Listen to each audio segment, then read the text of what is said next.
Anne Gooitske, allereerst gefeliciteerd met jouw prijs. Je bent uitgeroepen tot mediavrouw van het jaar 2023.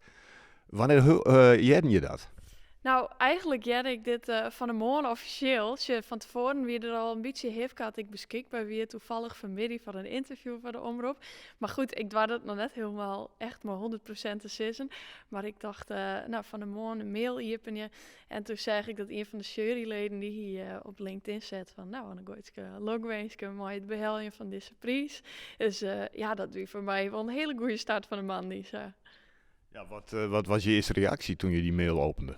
Nou, ik zie het nog in mijn pyjama en met mijn bakje thee. En ik dacht echt, oh, dit is wel echt, dit had ik helemaal net verwachten. Want ik dacht, staan zulke goede orenkandidaten tussen op die lijst. En ja, ik vond de nominatie op hemzelf, vond ik al een heel cadeautje. En dan Sjen dat ik nog uitkiezen wist als, nou ja, de winnaar in die zin van provincie Friesland. Ja, dat is geweldig. Dus ik kon eigenlijk, ja, mijn dijken en mijn stikken.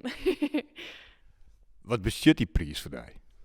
Ja, die prijs is wel heel wichtig van mij, omdat het ja, wel een soort bevestiging is van wat ik beziekje te doen. Ik zeg, je het voor het eerst een beetje van de motivaties van de stemmers. En dan juist ik heel tijd van dat ze wel in de gaten had dat ik beziekje om een bregen te slaan tussen stad en platteland. Dat ik beziekje om nuance aan te gaan.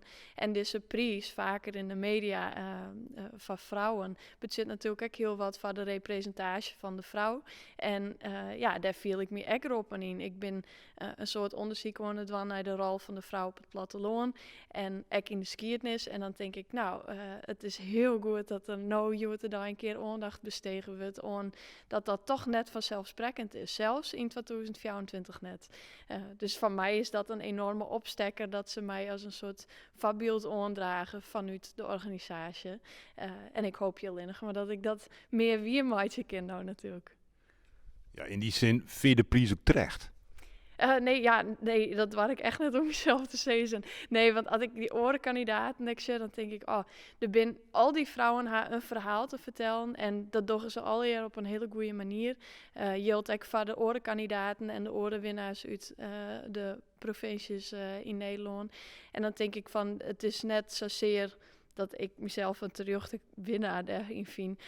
Ik vind het alleen nog maar een heel groot compliment dat orenmeesken op mij stemt haar. En dat die dacht haar van, nou, die stem die jou woon haar. Dat is natuurlijk, ja, geweldig. Leidt zijn prijs ook een beetje druk op? Ja, maar dat is ook goed. Daarom, ik wie van de morgen, dus ik wie al betiet. En ik wie eigenlijk ook voort al wat aan het werk. En ik dacht, ja, just nou wel. Nou maak ik weer als de bliksem aan de slag. Want er moet dan een tentoonstelling kleren, er moet een boek afschreven worden. Dus in die zin is het wel echt juist een goede motivatie om trots te zetten. Want ja, dat is uiteindelijk toch mooi zo'n prijs. Wil je wel zien en wat je werk erkent. Maar dat betekent natuurlijk net dat ik zo'n stapje ken nou. Dus nou moet ik juist trots zetten gaan.